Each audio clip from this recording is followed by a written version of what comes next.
Songhees and the Esquimalt Nations. And just note that we are here doing work on their homelands, and we make decisions and receive information that has impacts on both the Songhees and Esquimalt Nations and on urban Indigenous folks as well. So thanks to both of our councils for joining us. This is an annual event, as we know. As per the framework agreement, it's an opportunity for both councils to hear the 2021 police budget 2022 police budget presentation at the same time. And so I just wanted to welcome all of you. I'm going to turn it over to Mayor Desjardins to welcome all of you as well. And then she's going to hand it back to me to just outline very briefly the budget process, just a recap for how we proceed both tonight and beyond. And then we're going to hand it over to Doug Crowder, who's the Police Board Finance Chair, and he's going to walk us through a budget presentation. So Barb, over to you to just do a few words of welcome. Thank you very much, Lisa, and thank you all for joining us. This is obviously an important meeting, and we hope that you will ask questions and get information that you'll require for your budget discussions back at your own council tables. We, as a board, have felt very, very challenged for resources. And so what you are receiving tonight is representative of the challenges that we feel we face and how we may be able to go forward. So thank you both. Thank you all for coming, and look forward to hearing your questions. Thanks, Lisa. Thanks, Barb. So yeah, just to recap, what will happen tonight is, as I said, Doug Crowder, who's our finance chair, will make a presentation to both councils and the police board, which has obviously already approved the budget at the board level, to all of you. And then there'll be an opportunity for questions. Because there are so many people, if people could use the hand up function for questions, and we'll go back and forth between Esquimalt Council and Victoria Council to make it fair. And then after this meeting, as we are all aware, the budget will come to each council independently. Victoria Council begins its budget process a little bit earlier. So our budget meetings start next Monday, and I believe we have Vic PD coming on Tuesday afternoon to present to council. And that's when we can get into a bit more detail, but this is an opportunity for all councillors from both councils to ask any questions of both Doug Crowder or the chief, or Mr. Hercombe, the controller. Really, this is kind of the first blush of the budget, and then it'll go back to both of our councils as usual, where we'll make decisions. Victoria Council will be making its budget decisions in December and January, and Esquimalt Council a little bit later on because of the PILTS process that we know you're in. So with that, I am going to hand it over to Doug, who's at police headquarters with our police chief and our controller. We also have the Victoria Esquimalt Police Board members here. So if people want to introduce themselves in the chat, you can take the time to do that. Let people know who you are and where you're from. And that way we can just move right on with the presentation. So with that, I'll turn it over to Doug. Just a reminder to everybody else to be on mute if you're not speaking, but it looks like everyone's got that under control. Doug, over to you. Oh, thank you, Mayor Helps, and Mayor Desjardins, and welcome, mayors in council. On behalf of the Victoria Esquimalt Police Board, I am pleased to present the Police Department's 2022 provisional budget. I will speak for just a few minutes because I think the questions is the important part of this meeting. And after I've spoken a few minutes, I will hand the presentation over to Chief Manick and our controller, Steve Hercombe. We do look forward to receiving and answering all the questions from both councils at the end of our presentation. In the past, the board did strive to cap its budget to meet the financial targets of the municipalities. This was largely achieved by converting proactive community engagement resources to an increasingly short-staffed front line, which has clearly resulted in a no-win downward cycle. I believe we can reverse the cycle and create a long-term sustainable police force. However, we must act now. The board recommends council approve the 2022 provisional budget to provide the necessary resources, and that we collectively take the following actions. Support the board to implement the short-term solutions to address the unsustainable call load and lack of resources right away. Secondly, continue to strongly advocate for a regional police department for the South Island. And thirdly, create a long-term 5-year staffing plan and financial forecast that projects the need for the right level of resources and build support with councils and the community while continuing to look for operational and administrative efficiencies.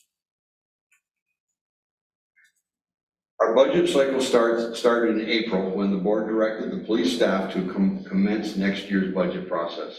The major milestones outlined in this chart that you see do not include the many hours of planning, consultations, and meetings among staff, management, the board, and the various stakeholders, including senior management and the councils of Victoria and Esquimalt. This process may seem overly complex, but given our many stakeholders and reporting relationships, the board believes this is a necessary and worthwhile process, i.e. engage the stakeholders early in the process and ensure that communications among all stakeholders are clear. At this time, I'd like to add that this process is not just a matter of going through the motions. This board, in our role of oversight on behalf of the City of Victoria and the Township of Esquimalt communities, truly provides a rigorous oversight and questions the police department budget requests. It's not lip service. This is the one time where we, the board, do get into the weeds and we do challenge management. Furthermore, and hopefully the councils will agree, our budget oversight is not just to look at costs and cost cutting, which of course is very important. Our primary role here is to ensure adequate and effective policing services are provided to our municipalities. And as is the case presently, this may mean investing in additional resources.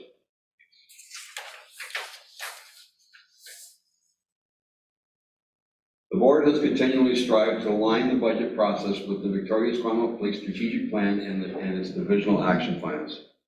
The chief and the deputies work with senior leadership to determine deployment of police resources based on risk, available human resources, and operational priorities, all of which forms the basis of the budget. Information packages go out to senior management in the spring, who then work with their staff. They assess their risks, their operational priorities, their human and other resources, and of course external pressures and priorities to determine the appropriate resources required to support their divisions. Previous budget lines are not considered. Each division must develop their budgets from the ground up and align with their divisional action plans.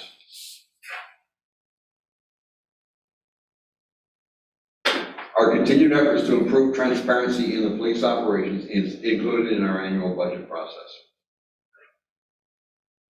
And in order to remain fully transparent, I would hope we will now work collectively and collaboratively to create a long-term, sustainable, and proactive police force, starting now.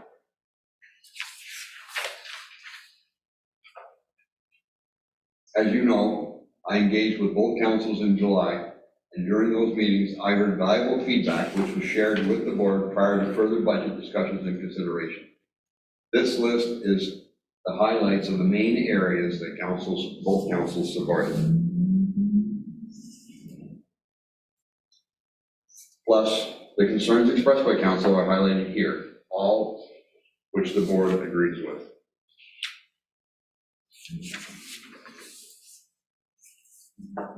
And we also asked for and received suggestions for potential improvements, all of which we share and are working on to the best of our resources.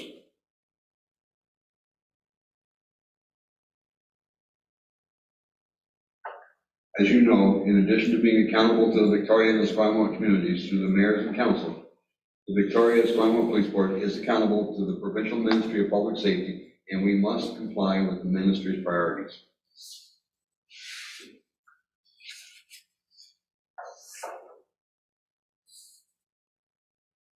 After extensive consultation with the communities and the councils in 2019, we arrived at 3 strategic goals, which in turn are driven down through the divisional action plans. This document does not collect dust on the shelf. It is a living, working action plan against which progress is reported each quarter to the board and subsequently to the public. The annual budget process is aligned with the strat plan to breathe life into it and ensure that we stay on track. Now, to recap our strategic plan, our mission is to deliver excellence in public safety for the 2 diverse communities through engagement, prevention, innovative policing, and through the framework agreement. And our goals, as shown on this slide, are to support community safety, enhance public trust, and achieve organizational excellence. With that, I would like to turn this presentation Over to Chief Mack. Perfect. Thank you for that, Doug. And good evening, everyone. I'll just walk you through the next 5 slides before I turn it over to our controller, Mr. Hercombe. First and foremost, I just wanted to start with Vic PD's approach to transparency and accountability. If you go on to vicpd.ca, you'll see the icon Open Vic PD and a number of platforms that we have to really share data and statistics with our communities on public safety information and other data that's relevant to maintaining public safety and community safety in our community. Earlier this year, the Crime Severity Index was released, and this is something I know that received a lot of attention, and council is well aware of the chart here. And so what we've done here is, again, just to remind you that this really measures the volume and severity of crime. And this was the first year that we've got Esquimalt statistics broken down from the Crime Severity Index, separate from the City of Victoria. You can see the column to the far right, the City of Victoria's Crime Severity Index. It really literally is off the charts, and it really speaks volumes to the workload and the severity and complexity of calls that the Victoria Police Department officers are responding to on a daily basis.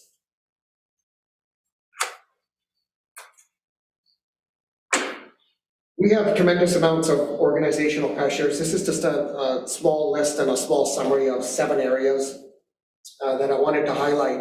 Again, this is nothing new to council. Starting off with maintaining our service levels and really the high demand, the high trauma and high stress of the workload that our officers are facing. If you look at the severity and the frequency of trauma that our officers are exposed to, it's really unparalleled when you look at our region and even across the province. We continue to be committed to finding efficiencies. Now, this isn't really an exhaustive list, but it just provides you with a brief summary that the organization is committed year after year to looking for efficiencies where we can create to reduce duplication and to provide better service to our communities. The reality is that we are stretched to capacity, and it's very difficult sometimes to actually action some of these initiatives and to undertake some of the recommendations coming from them because the capacity that we have for resourcing and staffing shortages. And the honesty for this past year is that COVID's been a major factor in also limiting some of the efficiencies to be implemented this year. I wanted to just touch on administrative reviews. The Victoria Police Department has always been open to and welcomed focused reviews to reduce duplication and to find greater efficiencies. This is just a number of reviews that we've undertaken. There's been other internal and external reviews that we continue to work through the recommendations. Some of these reviews that have been conducted from past years, we're literally realizing some of the recommendations now and even moving forward into 2022. I'd now like to hand it over to our controller, Mr. Hercombe, to walk you through the actual numbers for the 2022 budget. In 2021, we kept budget increase down to below 2%. This was done mostly through a series of temporary measures, including conservative wage projections, reductions to reserve fund contributions, and a number of other cost-cutting measures. The requested increase of 7.05% includes a 5.212% increase to the core budget, catch up to the reality of wage inflation, and reinstate some of the items that were temporarily reduced in the previous budget. It also includes a 1.84% increase for additional resources that are needed to provide adequate levels of policing. This will be the second year of a phased-in implementation of the new agreed-upon funding formula, and you will notice that the impact will be different for each community. In the next 2 slides, I will go through the most significant cost drivers as well as the additional resources included in the provisional budget. The single largest cost element is for expected wage increases. Payroll makes up more than 80% of our budget, and in 2021, we used conservative estimates expecting lower wage settlements. Unfortunately, actual wage settlements in comparative groups were higher than hoped for, and this budget reflects that reality. The budget also includes $1.09 million or 1.84% in additional resource requests, which are detailed in the next slide. We are requesting an increase in overtime of $347,000, The bulk of this is to deploy officers to respond to high-risk situations with our emergency response team, as well as policing of protests. Both require a high degree of training and expertise and reduce the overall risk to the public and to our officers. This is an area where expenditures have increased significantly over the last few years, and current budgets are not sufficient to cover these expenditures. The remaining overtime increases to maintain our frontline response while we continue to experience high levels of injuries and stress on our frontline officers. The budget also includes a $335,000 increase for ECOM. In 2021, funding was included in the budget for 6 additional staff to manage significant wait times. This continues to be a problem, and the provisional budget includes funds to maintain these staffing levels. This does not include future costs such as Next Generation 911, potential changes to the funding formula, or further staffing increases currently under consideration by the ECOM board. Lastly, we are requesting an increase of $320,000 to the annual transfers to the capital reserve.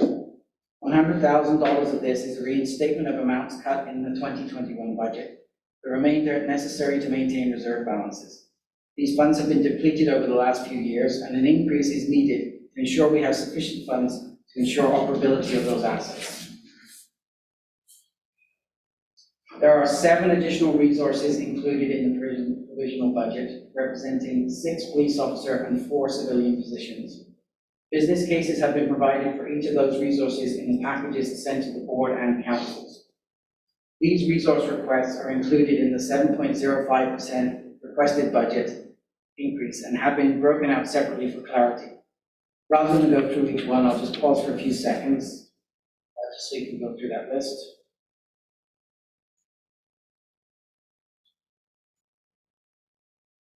And at this point, I will hand you back to Mr. Crowder, our finance chair. Thanks, Steve. Just want to recap the challenges addressed in the board's budget process. Notwithstanding the Victoria's Commonwealth Police Department's increased challenges in the workload, the board did challenge management to reduce its budget spending with some success. The original budget request was going to be about 11% increase. And through the work with the board, the controller, the chief, and his deputies, of course, we did whittle it down by $2.3 million.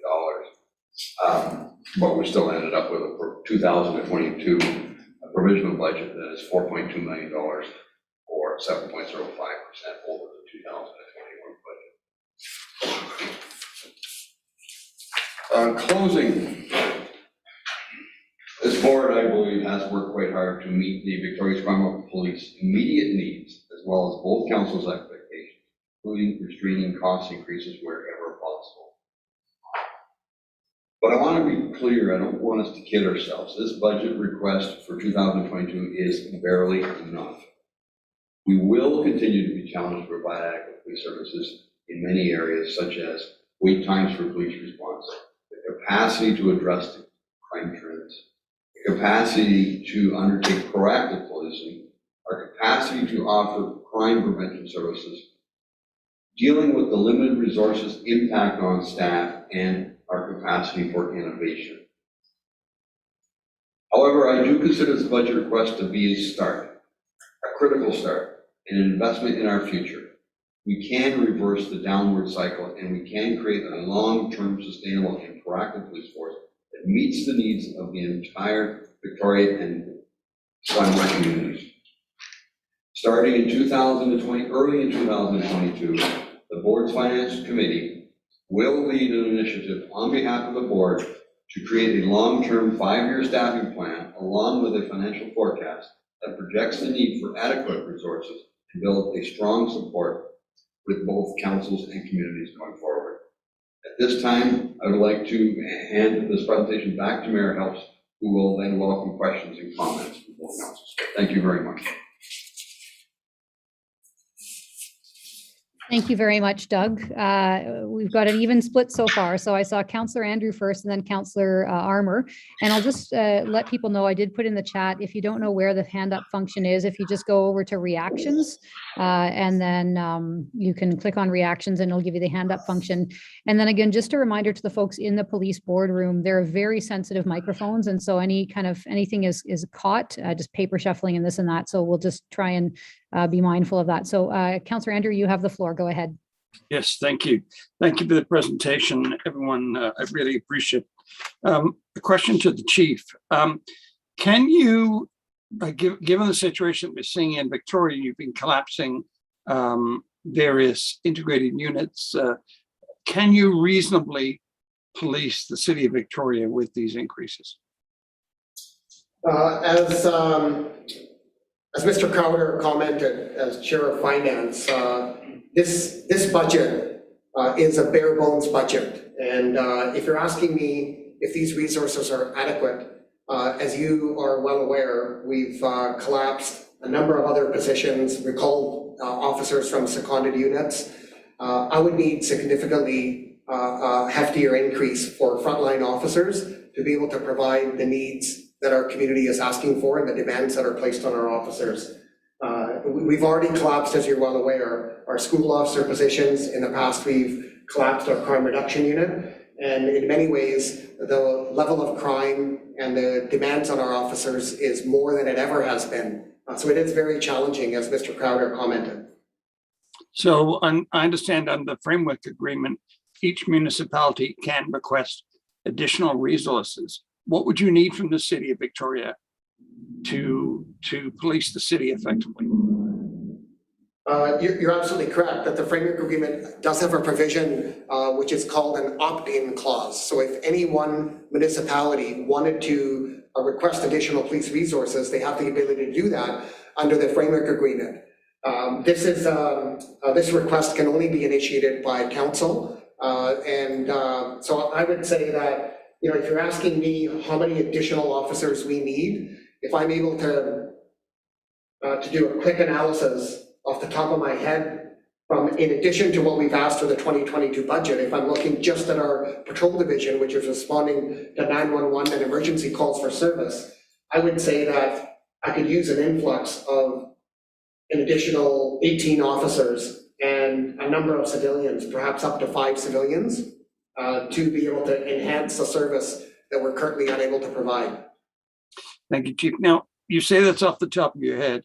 You're coming to council next week. Could you provide us with a more fulsome request at that time, please, or estimation, I should say? Sure, I can certainly do that. Thank you. Okay, thank you very much. Thanks, Councillor Andrew. I see a whole slew of Esquimalt councillors, and in the absence of any Victoria councillors putting up their hands, I'm just going to go with Esquimalt. But if Victoria councillors put up their hands, then of course I'll come to you. And again, just an invitation to people to turn on your cameras. If we were all sitting together here at the conference center or at the CRD board, we'd all be able to see each other. And that is a very nice thing. So I think it was, I have Councillor Armour, Morrison, Helliwell, and Hundleby, unless we have some Victoria interventions in the meantime. Councillor Armour, go ahead. Thank you, Mayor Helps. And thanks to the police board for their presentation tonight, and to Chief Manick for his comments as well. Before I ask my questions, a couple of things I want to acknowledge. First, I just want to acknowledge all the efforts that the police board has made.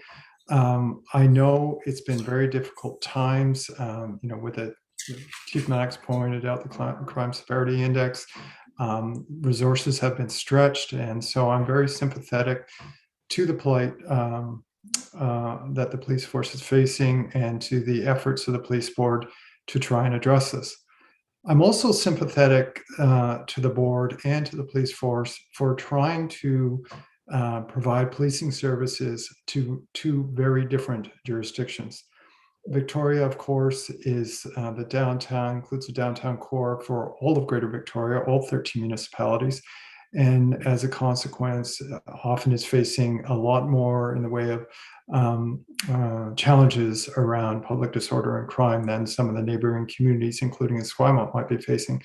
So, here we've got this situation, which is a relic of a previous government, where we've got two municipalities amalgamated in the police force that are extremely different. It's not a regional force for Greater Victoria. It's sort of quasi-regional force for two different communities. And so I know the challenge for the police board and for the police is trying to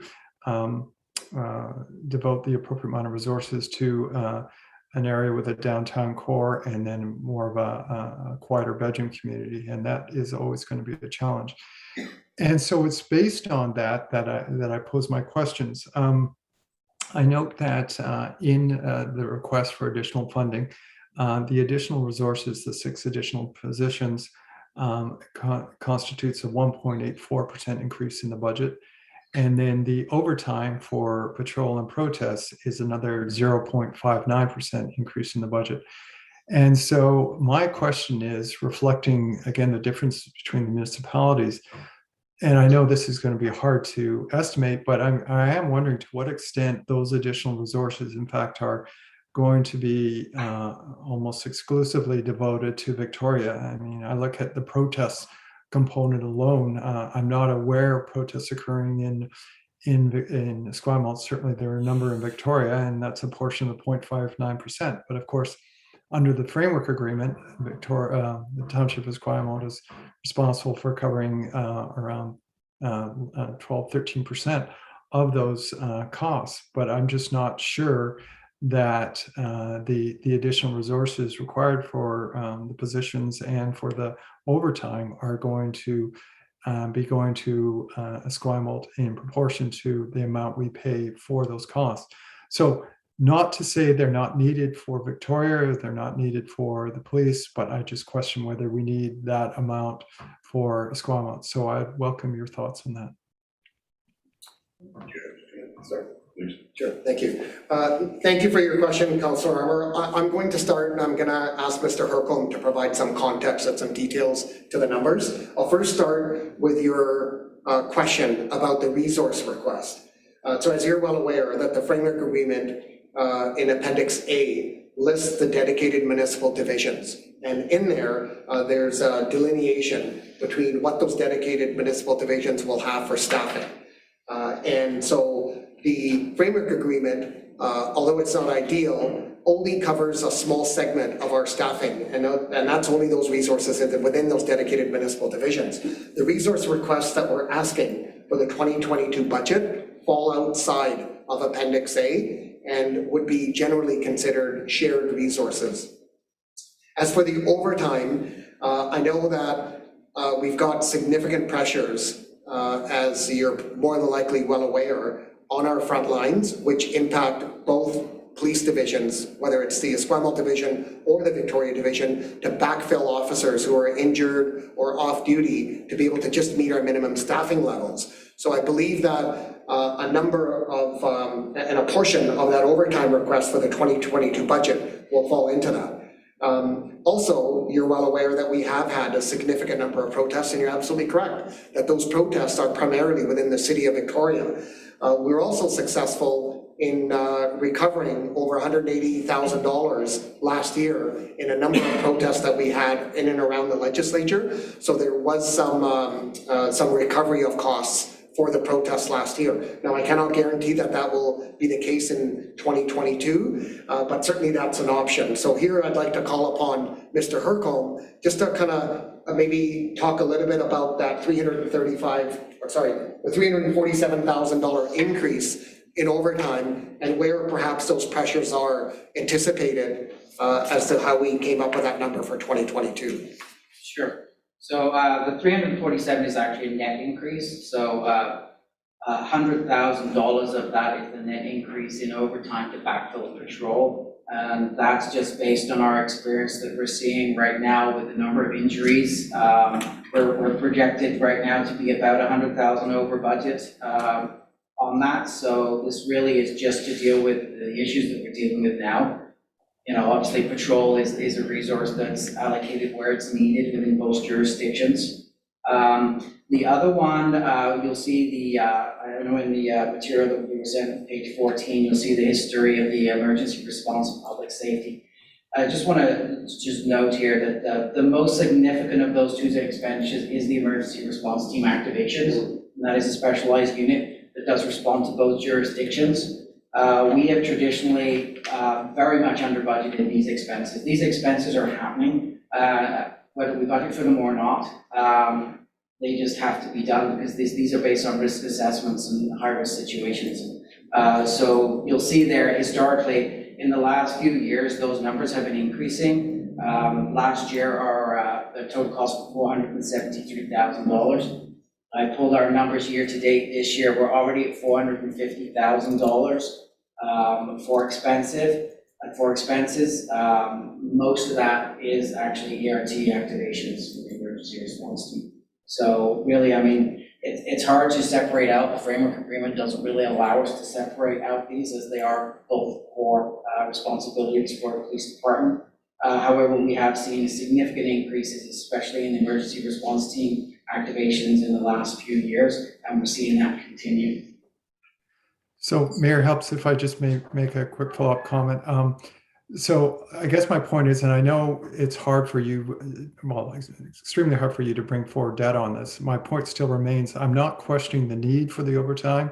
I'm not questioning the need for the additional positions. I'm just questioning whether Esquimalt is going to receive its percentage share according to how much we pay into the framework agreement for those resources. To your point, Chief Manick, as you said, they're described as shared resources under the framework agreement. So I guess my question is how much they're actually going to be shared. I know it's hard for you to speak to that specifically. I will just leave it that it is a concern of mine that once again, Esquimalt is going to be overfunding and underrepresented with a number of these increases. Thank you. Thanks, Councillor Armour. I'm going to go to Councillor Alto and then Councillor Morrison. We're going to do a back and forth now. Thanks very much, Mayor Helps, and thanks, Chief and others, for your presentation. I found the materials very helpful and with quite a lot of really useful detail. I just had two questions arising so far. One was, in the materials, you're noting that there's a 566% increase in overtime for the community resource officers. And in looking through the materials, I wasn't clear on whether or not you're specifically asking for any additional resources for the community resources division. The 6 additional officers that I think you've identified have other important responsibilities, but do you anticipate being able to use any of the additional resources that you've requested in the community services division? Do you want to talk about that? Sure. Okay, perfect, thanks. Thank you for your question, Councillor Alto. So the Community Services Division, this is where the Cultural Liaison Officer will be housed, and this is where they will report to. It is kind of an extension of what the Community Resource Officers do, as you're well aware, because you met with a number of them, is to deal with the root causes of problems and build those community connections. And our Cultural Liaison Officer will be embedded within our Community Services Division. In addition to that, the request for the Assertive Community Treatment Team Officer. As you're aware, we have one officer, and that program is actually embedded within our Community Services Division. And so that will be helping out as part of the multidisciplinary team to the lone officer that we have remaining on that team, and to take some of the pressures and workload off of that one officer who can't work 7 days a week and be available to the other members of the ACT team. Thank you. So in a nutshell, you're not necessarily seeking additional designated community resource officers, but the 2 positions you've identified being housed within that division will be supportive and hopefully provide additional resources in the prevention side of the CRO work. Is that about right? That's correct. Okay, thanks. And my second question is, I know this isn't directly contingent on your budget, but do you see any of the resource requests that you've made being helpful to improving the 911 service? Yeah, so I'm going to ask Mr. Hercombe to kind of add some context to this. The answer is yes.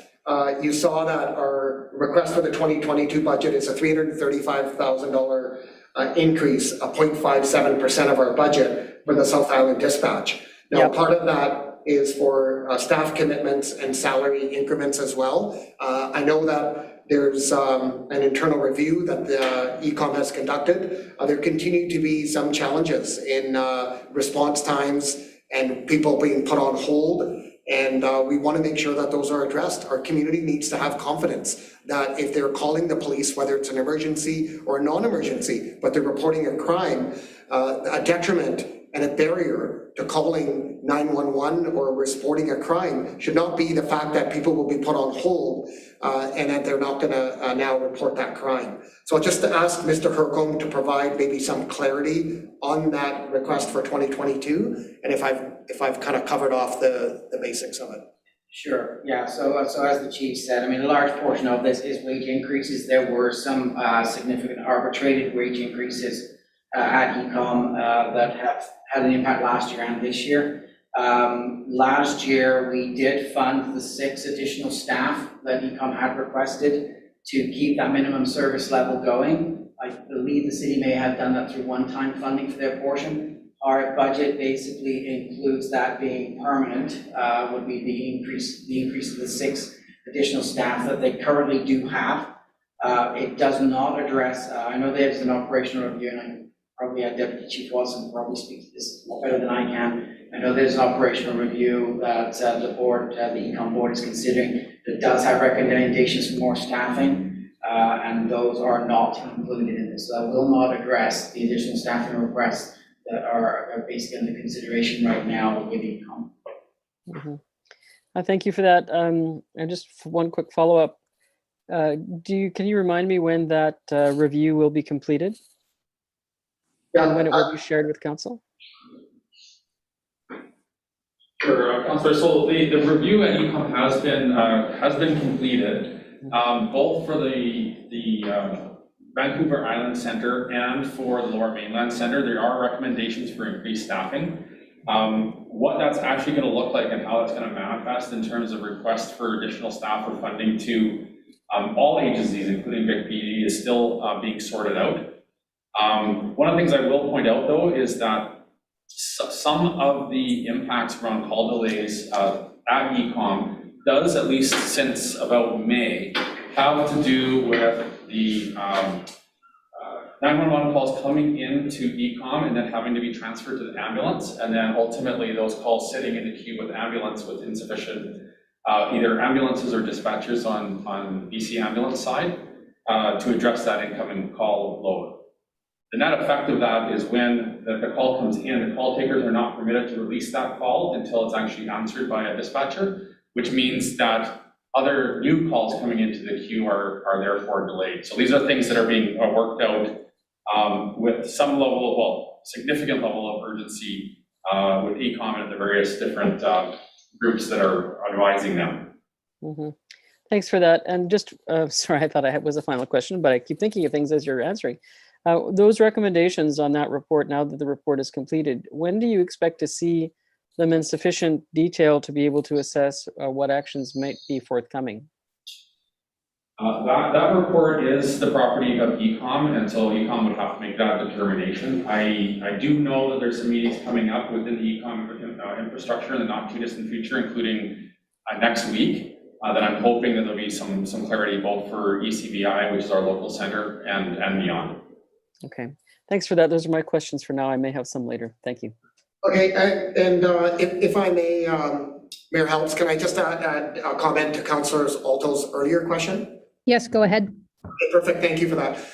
You asked Councillor Alto just about the Community Services Division and the assistance to our community resource officers. The one thing I wanted to also just point out is our co-responder teams, our crisis response team, where we would like to implement a model where a police officer is paired with a professional mental health clinician. Those co-response teams are actually going to also alleviate some of the pressures and response for our assertive community treatment team, our community services division, and our frontline patrol officers as well. So it's a team effort meant to kind of take away and provide a level of expertise to responding to mental health calls in a way that we haven't done in this region before. Thanks for that. I appreciate that additional info. Thanks, Mayor Helps. Thank you, Councillor Alto. Councillor Morrison is next, and then Councillor Thornton Joe. Thank you, Mayor Helps. Just a little further to Councillor Armour's earlier comment, and also actually Councillor Stephen Andrew as well. It's to do with how we identify what is a shared cost versus what is a shared benefit. And it does seem somewhat subjective. And then if I look at the objective data, specifically the crime severity index, and I would never want to speak for Victoria. That's not what I'm trying to do here. I'm just, saying what's empirical data. But the policing needs and pressures seem to be very apparent and very pronounced in the city of Victoria, and not at all so much in the township of Esquimalt. And so, as Councillor Andrews was talking about earlier, and I understand, I recognize that special additional resources specific to one municipality have to be requested by the municipality. But understanding that, understanding the context of the actual costs and where the actual benefit is, I wondered if the board had thought about considering approaching the city of Victoria and asking them or engaging with them if they would like to make those requests as they're allowed to do so, and recognizing that actually, that most of these resources are going to be consumed in the city of Victoria, as the crime severity index clearly shows they're needed. But again, I want to say that I'm saying this strictly from the perspective of the township of Esquimalt, and I fully recognize and appreciate the autonomy that the city of Victoria has over their policing decisions. But that's the question I put forward for the board. Was that considered, and how far along did you take that consideration, if you did? If I can, Councillor Morrison, I'm going to start by the operational side of that question, because I think that's important to set the context, and then I'll ask Mr. Crowder to comment on the board's perspective. So operationally, when we look at our budget, we looked at holistically what resources we needed, and you have to appreciate that we started this budget process in April, and a lot of the challenges that you're seeing today and that we're talking about today are just recent changes, even in the last 2 months, when we've had the high number of officers that have been injured, and the fact that I had to recall resources from our integrated units. Well, these things have just literally developed in the last few weeks, well outside the budget process, which has been ongoing from earlier this year in the spring. So when we prepared our budget, as I said earlier, the requests that we have for resourcing are primarily their all-in costs that benefit both communities.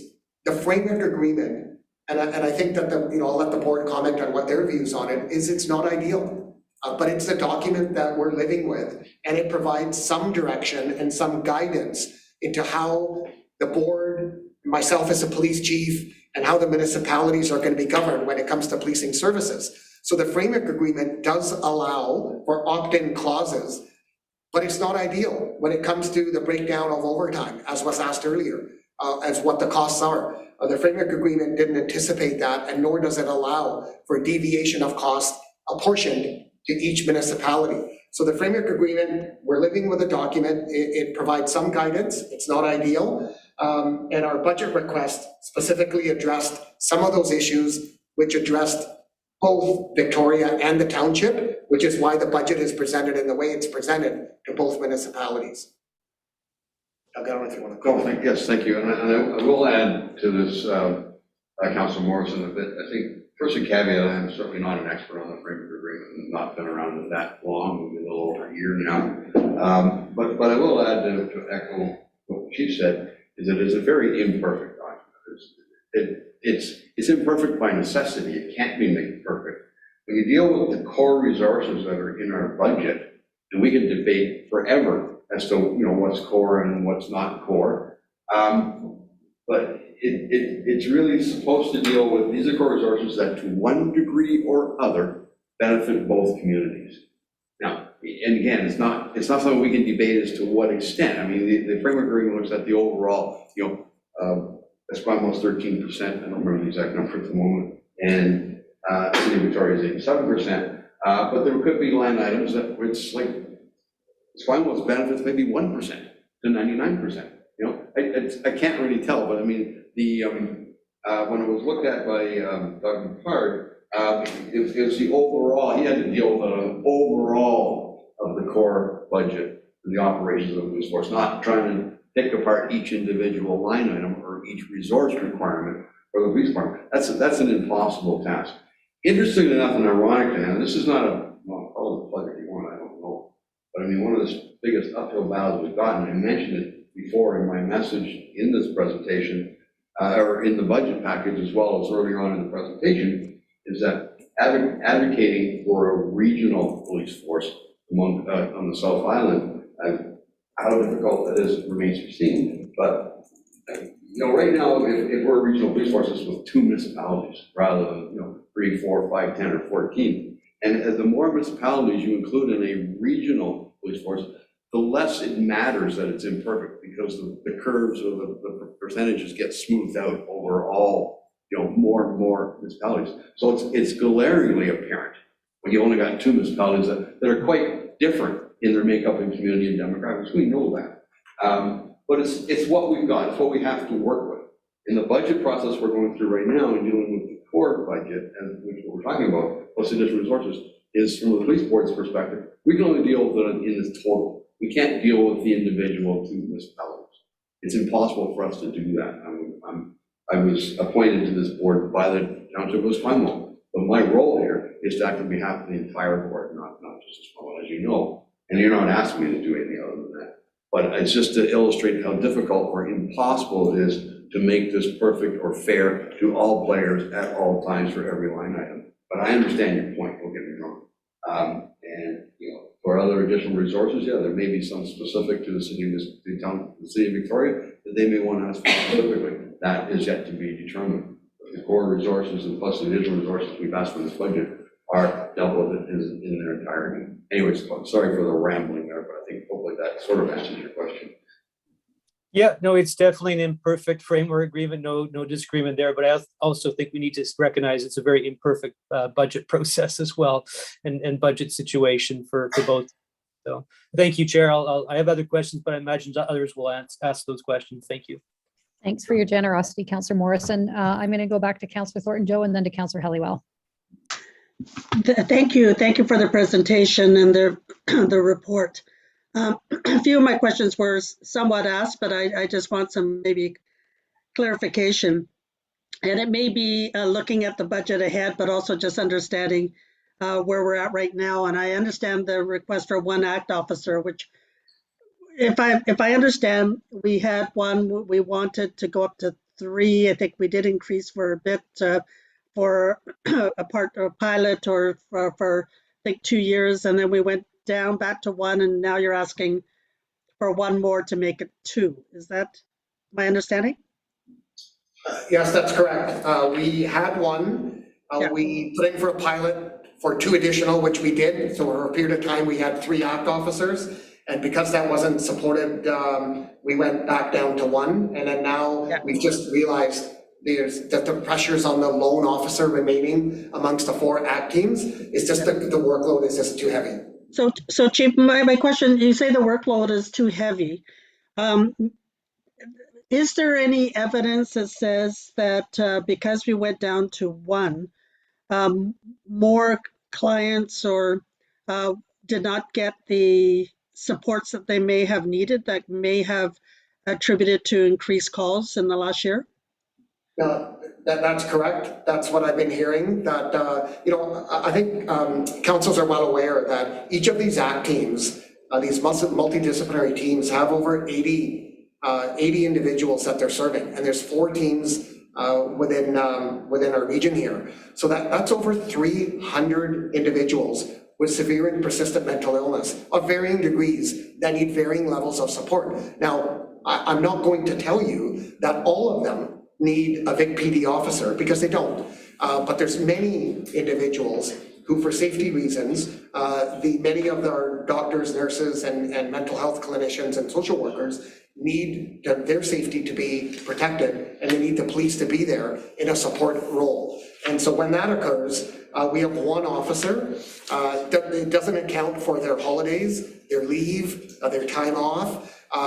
That officer is now stretched so thin that I know that there was a reassessment that Island Health was undertaking to redeploy their own teams and to actually scale back their workload, because they were unable to actually be effective in engaging with many of the clients when they knew that the Victoria police officer wasn't available to actually support them. Yeah, thank you for that answer, because my understanding of the ACT teams, in many ways, they're prevention, so that it doesn't have to be a 911 call that is done. My second question, and I'm probably asking the wrong person, because I think all of these questions lead to how do we understand of decrease, how do we get police calls to go down, so then the need is less, so that we can reduce either the budget or the police can focus on other things that we'd like them to be able to focus on. But my question is, we always talk about feeling safe and being safe. And of course, a lot of the citizens say they don't feel safe, especially when they hear of some crime being committed and the person is released with promise to appear. So then the feeling is that person who committed a crime is still out, perhaps committing crimes, committing assaults, and it makes people feel less safe. And I know that we have advocated to try to keep repeat or violent offenders, incarcerated or whatever, I'm not sure the correct term, until their sentence or their court case. Is there more that we can be doing? Sure. I'm going to turn that question over to Deputy Chief Laidman, who has been having some really good discussions with the BC Prosecution Service just in that very area and some of those concerns. Deputy? Thanks, Chief. Thanks for the question, Councillor. And I know it's, as you know, a number of us have been back and forth on this very question.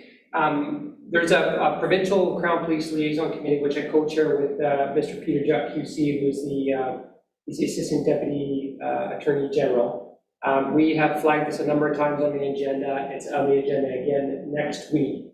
And what we're going to start doing is working with Crown on that policy, because the goalposts have really changed for police. We have primary, secondary, and tertiary grounds for release.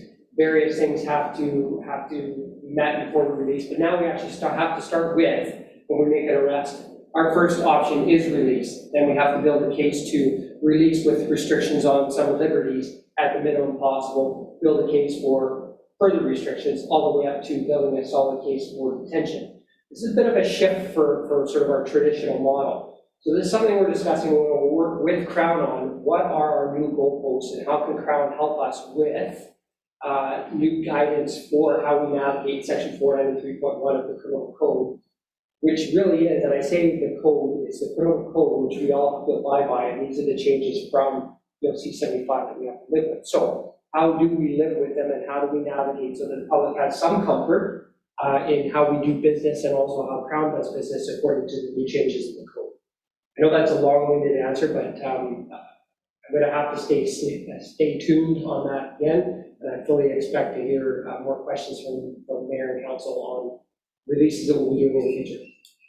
And Councillor Thornton, Joe, I just wanted to comment. You first started, I don't know if it really was a question or a comment, you talked about the budget pressures, and what could be done to alleviate some of the budget pressures and the increases that you're seeing on the policing side. And the reality of it is, I just wanted to provide kind of comment and context, is that there has been so much downloading onto the police unfairly, but we are the only service, and I know you're well aware of this, but it's important to just acknowledge that we're being asked to do more things that we don't have the expertise in training. There needs to be investments in health, social work, mental health response, also in addictions. There needs to be focus on treatment and prevention. And I think that a lot of the safety nets are really fraught with fragmentation and with poor transparency and coordination. And what we need to do is we need to invest in many other areas. And we talked about the ACT team and how that is preventative work. It's proactive work. It's investing upstream so that the crisis doesn't happen in the first place, where the police are now left to pick up the pieces in the middle of the night. So those are areas I think that all levels of government can advocate for. And also not having a regional police force really is impacting the Victoria Police Department. That is a reality. The fact that we don't have the suburbs and our other outlying areas which have lower crime rates to offset the high density, high core, high volume of crime that we see within the city limits. And if we had that to offset, we would see the cost for policing go down, because we could scale up and scale resources up and down, but still provide community policing to every jurisdiction. But we just don't have that model in place. Okay, thank you. And my last question, then I'll cede the floor and let others ask. With the ACT question that I had, and it was pertaining to my colleagues from Esquimalt asking about distribution of services and equity. My question is, do we know how many clients perhaps ACT team assists in other municipalities besides Victoria, or what percentage is Victoria, what maybe Esquimalt or even Saanich, and whether other municipalities are willing to pay some of those costs? Yeah, we do. I don't have the numbers at my fingertips, but I can assure you that our ACT officers are regularly visiting, or were regularly visiting, and now we have the lone officer going within Vic PD's jurisdiction. One thing that we did stop is our ACT officers from going into Saanich's jurisdiction, and in one of the assessments that we did, and we talked a bit about this, which is why we feel we can go with 2 ACT officers, is that we've defaulted any Saanich calls back to the Saanich Police Department, or invited them to add an officer to the ACT teams. But the co-response teams, the cultural liaison officer, the assertive community treatment team officer that we're requesting in our 22 budget will all see benefit to the residents of the township of Esquimalt as much as they'll see benefit to the City of Victoria residents. Okay, thank you. Thank you, Mayor. Thanks, Councillor Thornton Joe. Councillor Helliwell, go ahead. Thank you very much. And thank you to the board and the chief for being here tonight and entertaining all of our questions. My primary questions were already asked by my colleagues, so I won't make you live through that again. But I was curious, in the 3 years I've been on council, there have been a number of additional officers approved either by councils or by the province. And I was just wondering if you could give us a bit of a status on if all of those officers have been fully recruited and trained and onto the service, or if some of that work is still in process. Sure. Steve, why don't I start, and then you can just fill in the gaps if I miss anything. Sure. Yeah, so I mean, I think one of the things, Councillor Helliwell, it's important to remember is the long term of what we've had. When we requested 6 police officers, and I believe it was in the 2018 budget, I might be off by a year, but I believe it was in the 2018 budget, which then took till 2019 to get approved. We had not asked for an addition to our authorized strength for police officers in like 8 or 9 years.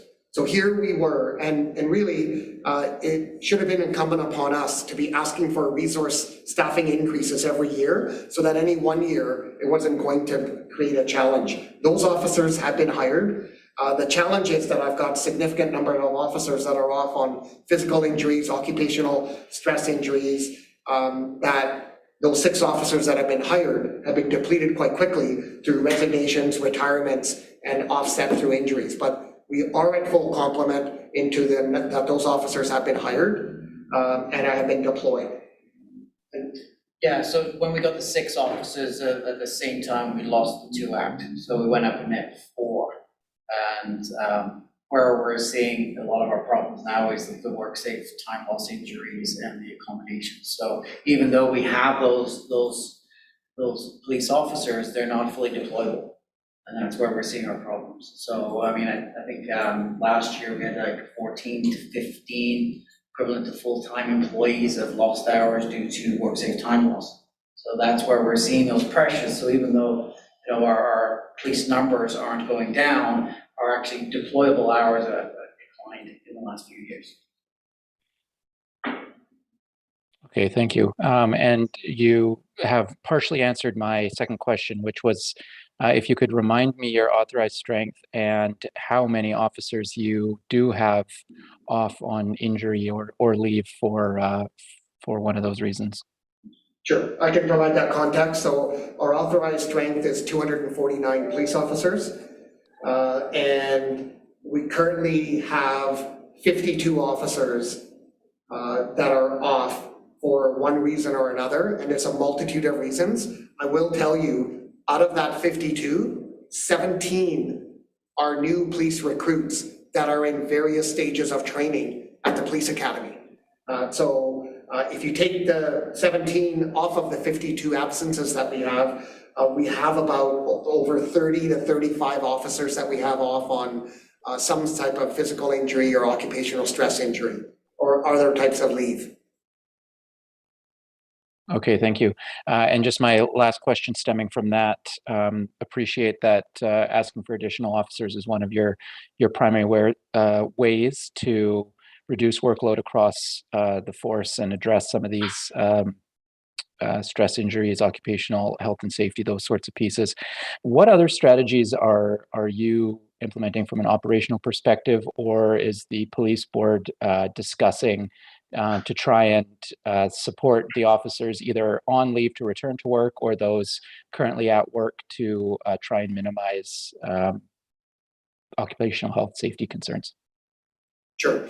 So I'll start and I'll ask the board finance chair if he wants to just add any comments. I would say that this is something that the police board is highly invested in. Our human resources committee is regularly asking for updates on what Vic PD is doing. We've talked about getting individuals back to work, getting them healthy. We also talk about prevention. The police board has recently supported the hiring of a psychologist that would kind of work with frontline officers proactively for early intervention and prevention so they actually don't go off work in the first instance. A lot of this is as a result of workload demands and workload pressures. We are working with our partners at Island Health to try to make sure that there's higher levels of capacity for individuals that are unserved or underserved with severe mental illness, that are on our streets, that come into contact with our Vic PD officers, putting them in a no-win situation. It doesn't help the individual we're trying to help, it doesn't help the officer, and there's no treatment beds and very little supports in place for many of these individuals, whether they are experiencing homelessness or they're in one of our supportive housing locations.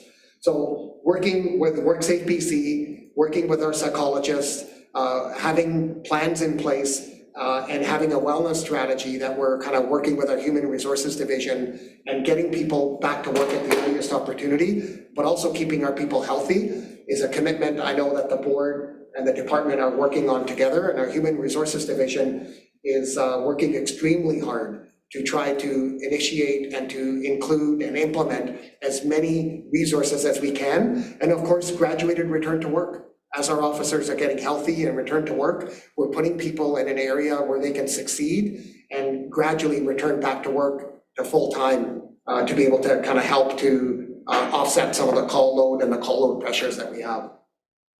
Do you want to add anything? I want to echo what the chief has said. I think preventive measures, of course, is the best way of doing this thing. And of course, we're in a very difficult cycle right now. Where if we can reduce the workload, reduce the stress, if we can, provide counseling and support, as is required, which is a lot of which we're doing or we're looking for. And then, of course, if an officer is off, is being able to bring the officer back to work, as you say, graduated, working with, through WorkSafe BC, light duty, alternate duties, things like that, which is probably pretty well all organizations, of course.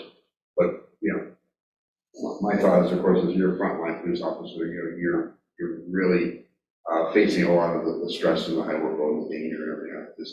Right now, it's been peaking. So preventing would be great. That's what we're trying to do. But when an officer is off, it's bringing them back as quickly and as safely as possible, keeping the officer's mental health and well-being at the forefront. But that's absolutely an excellent question. And it is something that the board, through Charlotte, who are chair of our HR committee, works closely with the police department on. So thank you for that question.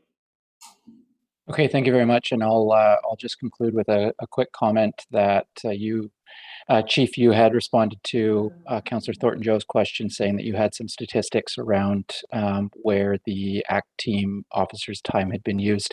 And I just request that when this does come to the individual councils, if you, the best information you have about usage for that resource and for others would be greatly appreciated. For us, I take Mr. Crowder's point very well that your job is to police both communities, and the police board's job is to support budget development and policing for both communities. But I know everyone on this call can appreciate that our role is to make sure that cost benefit is there for our residents as well. So anything you can do to support that, understanding what that split is, and helping us see the benefits of those resources for Esquimalt will, I think, make it much easier for us to review this request in a favorable way.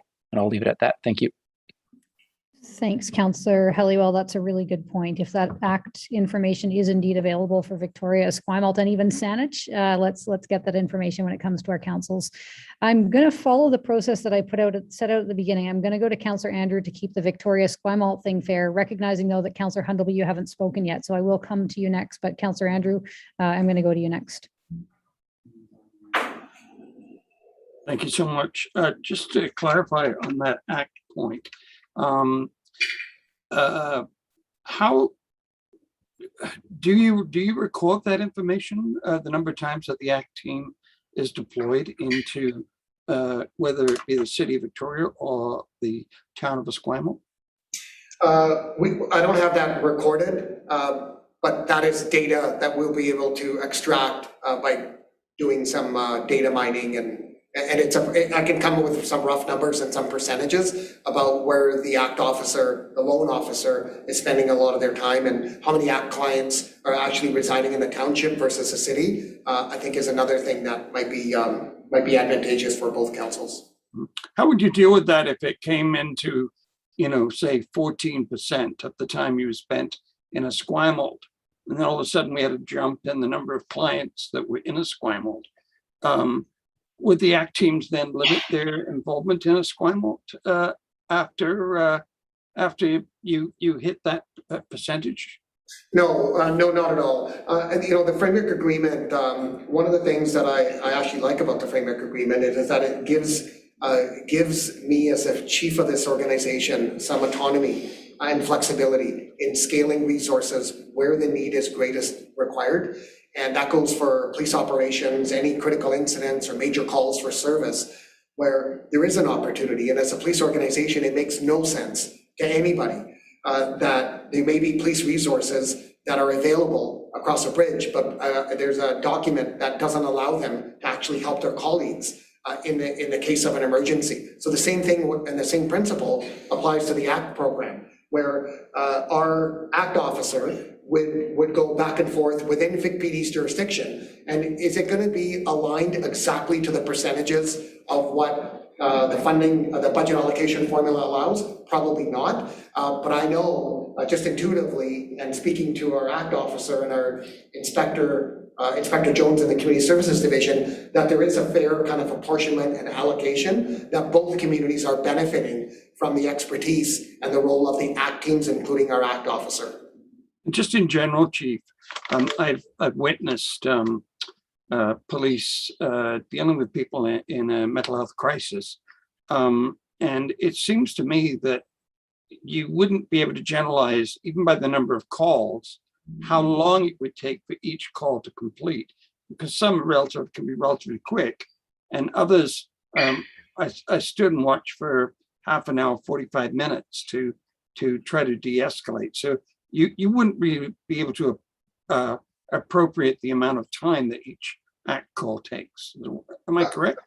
You're correct. No, point taken. I think that the data that I'll be able to provide will have some limitations. There's no doubt about it. The only way to accurately assess, if you're now talking how much time we spend, would be to actually look individually into each file and to be able to look at when the officer was there, when they cleared, and then to start getting those data. But I think that what I can do to both councils is look at where the ACT clients are residing. And by the way, we know that many of our ACT clients are also mobile and they go from municipality to municipality, but I'll be able to give you some general information that I'm not providing you right now, that provide you with some percentages of the number of times we're responding to either the city or the township. But again, there will be some limitations, no doubt. And I acknowledge my fellow councillors from Esquimalt, their frustration with the framework agreement. I would concur with it. It's not a perfect agreement, and as community leaders, we try to make the best of it. But for the public, I just want to talk about the number of officers you have off on stress leave for whatever reason it may be. And again, and I notice that your budget really is asking for resources to deal with that challenge that you're facing. So are you able to attribute the number of officers that are off to specific incidents within each of the cities? So therefore, out of your 35 officers that are off now, can we say that 10, 20, 30% were due to incidents in the city of Victoria and the rest were Esquimalt, or is that recorded? It's not recorded. It is very difficult exercise to do because I'll just give you an example. So let's assume that an officer is off on a long-term occupational stress injury from PTSD or trauma. It may not be attributed to any one incident that occurred in the city or the township. It could be accumulation of incidents in a number of areas that has resulted in that particular WorkSafe claim. And so that one would be very difficult. Other injuries, absolutely. If it's a physical injury where an officer was injured in the line of duty affecting an arrest or was attacked, as we've seen recently in the number of attacks that we've had on our officers, that obviously could be pinpointed easily to a jurisdiction where it occurred. So I think that I can tell you proportionately, we're no doubt responding to more calls in the city of Victoria. So you would expect that more officers are going to be injured or assaulted or off duty as a result of claims happening in the city of Victoria. But there are cases where officers are off as a result of incidents that happened in the township as well. But very, very difficult for me to accurately pinpoint as to where officers are being injured. That is a very difficult one to track and to report on. With the crime severity index that you referred to and the significance within the city of Victoria, can you give us a reason for that crime severity index going up? Yes. There are some major serious challenges within the city of Victoria, and the workload placed on the Vic PD police officers is unsustainable. I don't know how much more bluntly to put it. There are a significant uptake and increase in the number of people that have severe mental illness that are unserved. Now, can I contribute that to our 2 ACT officers not being on the teams? And we talked about, Councillor Thornton-Joe talked about the prevention aspect and preventing people from going into crisis. I don't have a delineation or kind of an assessment of how many of the individuals that we're dealing with on the streets are ACT clients or were past clients of ACT. But I would say that there is a significant increase in crime, disorder. There's a huge, significant anti-police sentiment that is out there that is impacting the mental health and wellness of our officers. It's actually impacting our officers' ability to effectively do their job when they're in the lawful execution of their duty, and you're taunted and you're videotaped and you're called every name under the book, and there's a lack of cooperation that's happening, and others that are encouraging people to not cooperate with the police when we're just trying to help community. That is a barrier, and it's a significant challenge for our officers to do work what would normally be half an hour. Now we're sometimes on a call for an hour and a half because of the de-escalation that's needed and the number of officers that are needed. Same one incident, but it's taking much longer to resolve it safely and to get to the root cause of what can happen and how we're going to actually resolve that issue. And it doesn't help when BC ambulance response times are much slower. So now our officers are waiting, triaging first aid and mental health calls, waiting for the BC ambulance service to call. So it's a number of issues, I think that's happening, but there's a significant change in the tone and the crime that we're seeing within the city of Victoria. And the crime severity index tells you a clear story. You can look at what the number is and that number is accurate, and our officers are living this every day. Thank you.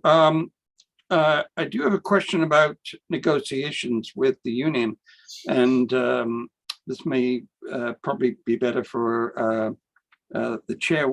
You are presenting a budget now, and you're currently in negotiations. Is that correct? Or about to go into negotiations?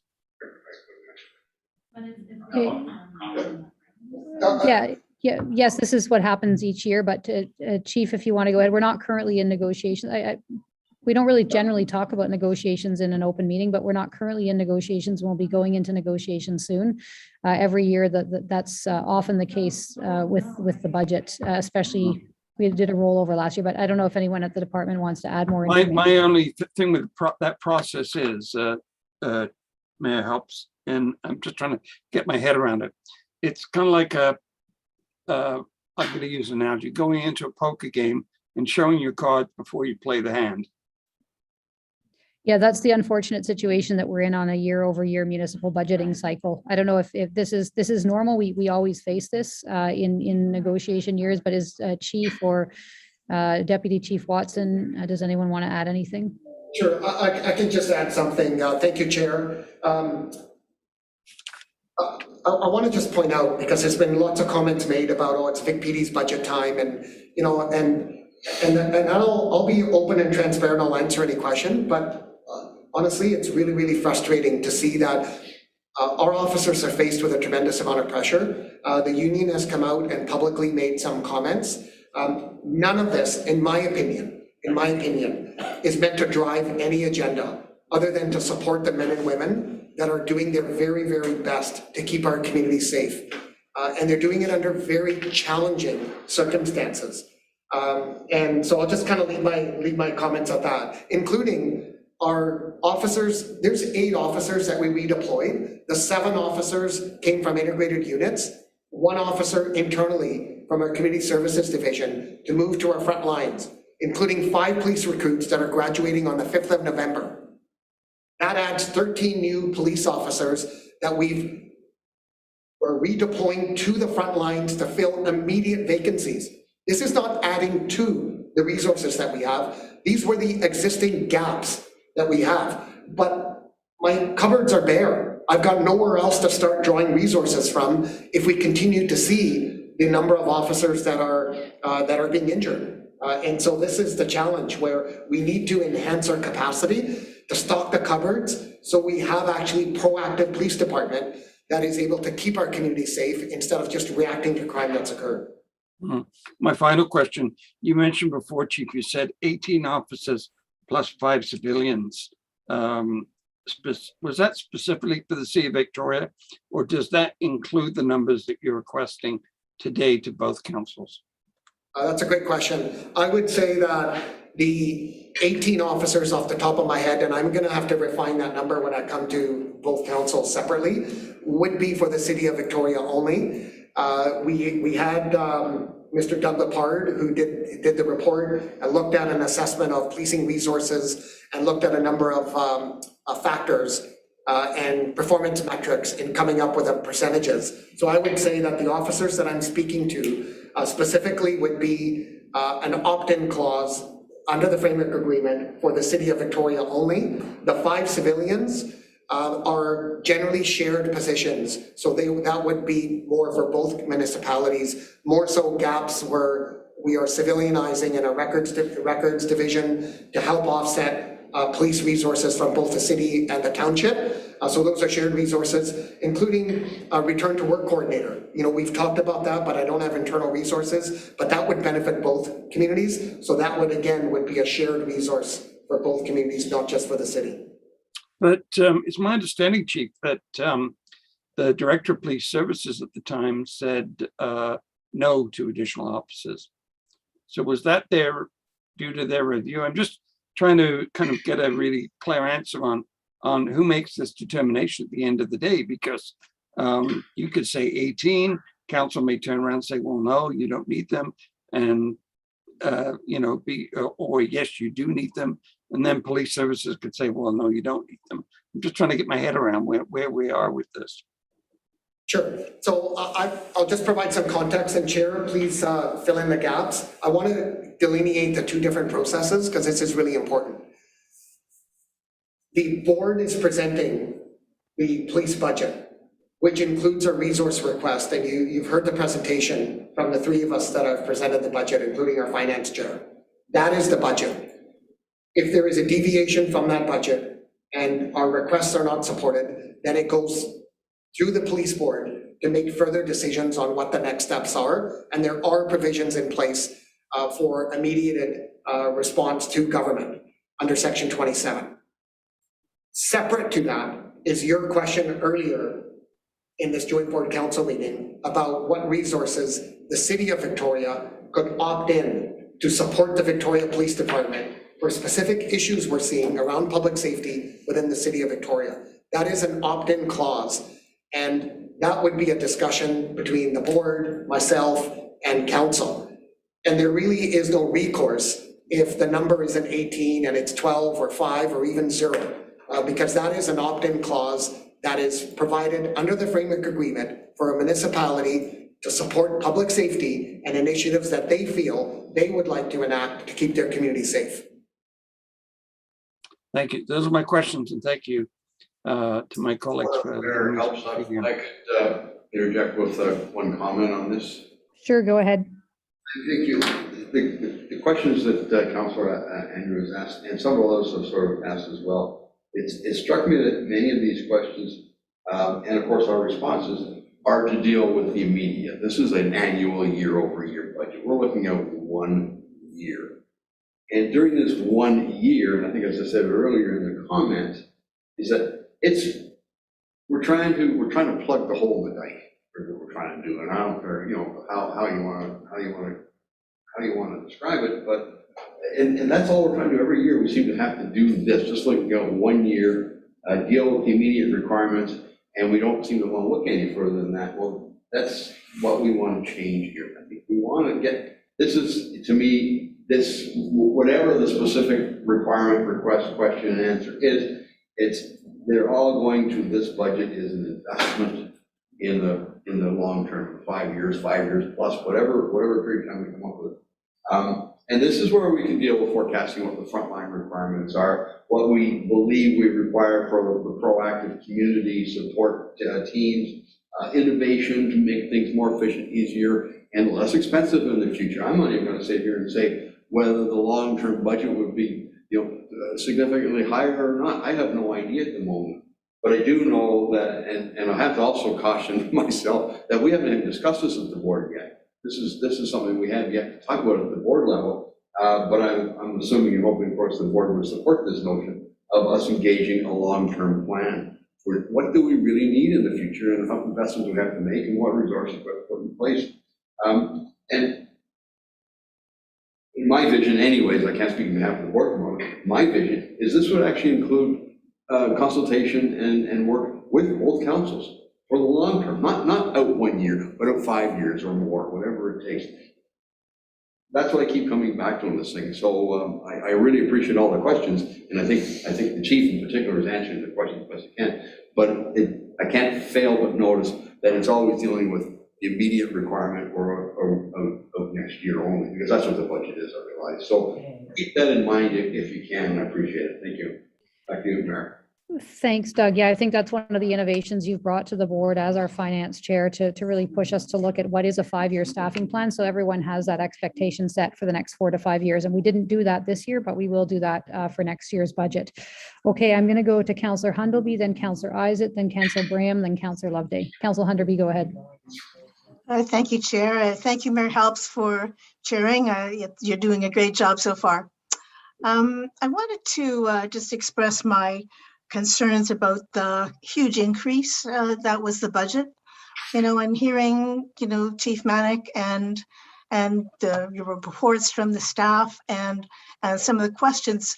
I realize that we have huge challenges that we're all struggling with.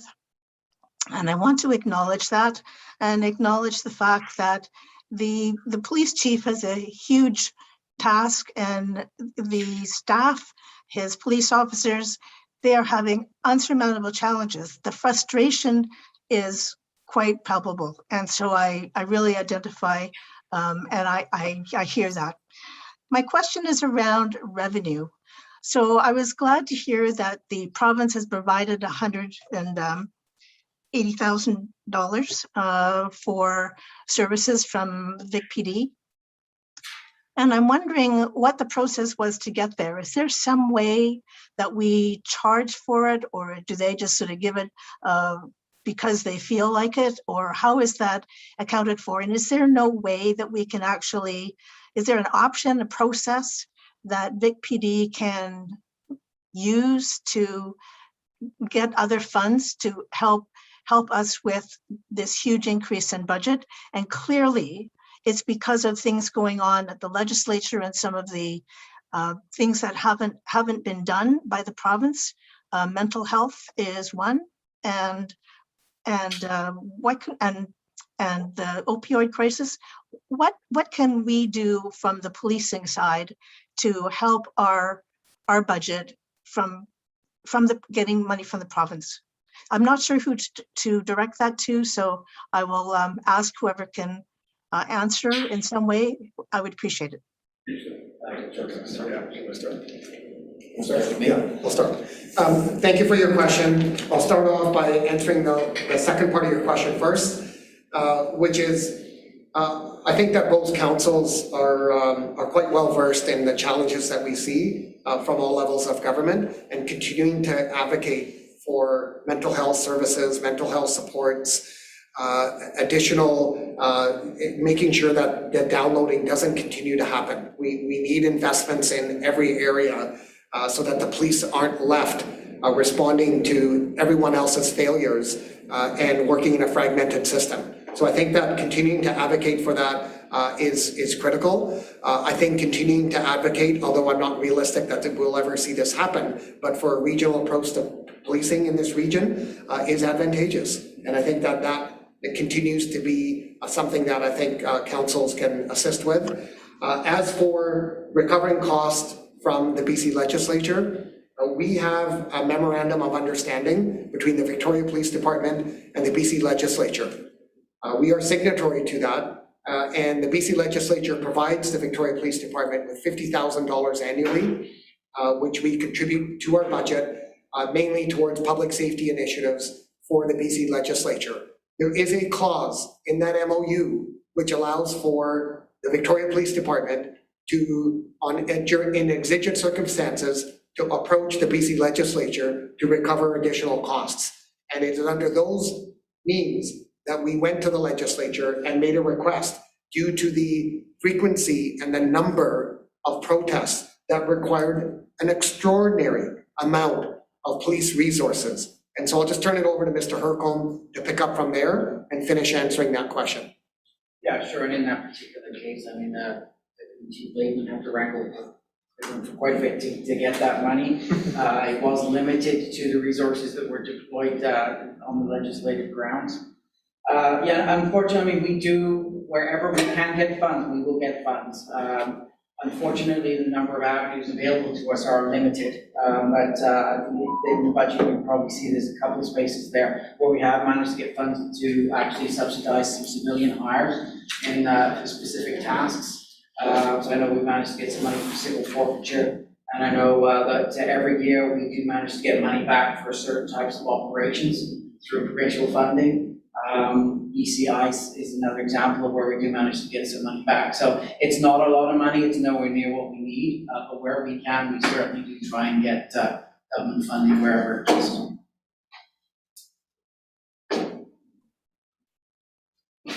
Thank you. That's helpful. I wish we could find more because we certainly need it. So I will be looking forward to what happens at the City of Victoria table, and we'll be dealing with our budget come the new year. Thank you very much. Thank you, Councillor Hundelby. I'm going to go to Councillor Isaac next. Thanks. I'm just downtown heading to another meeting. There might be some background noise. My questions actually are quite similar to Councillor Hundelby's, so I think I'll be fairly brief.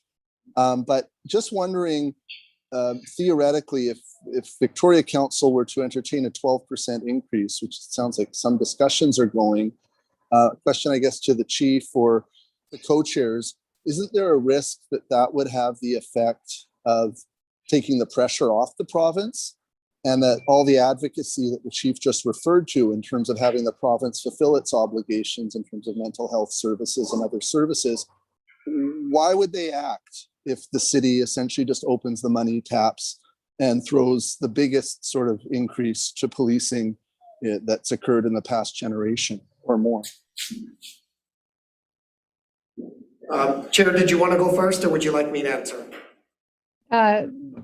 I guess I can go first. I mean, I think Councillor Isaac makes a really good point, but I don't want to get into debating what will be debated at the Victoria Council table at this point. I think we do need to keep the pressure on the province. Police are not mental health workers. Yeah, I guess I'll leave it at that if you have anything to add, but I think it's a valid point that needs to be considered. Sure. Yeah, so I would just say that we are in a state of crisis right now. This is not taking the foot off the gas pedal. This is not putting the province on notice that that they don't have a responsibility to oversee policing in the province. They do. But as you're well aware, one of the core municipal functions of a municipal government is provide policing services to its residents. And we are in such a state of crisis that I think that we're at times where we need to seriously be considering an influx of resources just to get us to a state where we can continue to provide public safety. And I know that this council and both councils talk about the health and wellness of our officers. This is at the heart of what we're talking about. Our officers having the workload and the pressures that are running them into the ground. And we need to make sure that we support them in every way possible while continuing to advocate for other health supports and making sure that we're doing our part, that other areas of government are also enhanced and services help support the police as well. I appreciate that information. And I guess this is probably a more question I'll ask to the mayor when council considers the proposal. I guess there's been a lot of speculation that's evolved over the course of today's meeting. And there's a clear proposal that the police board has properly deliberated and staff have properly costed. And then just some speculation from some questions from some councillors, and now a substantially greater increase seems to be emerging as being on the table. I guess whether it's a question to the comptroller of the department or anyone else, what proposal is council actually going to consider next week? Is it a proposal that the police board's presented, or can we all just throw out hypotheticals, get those costed?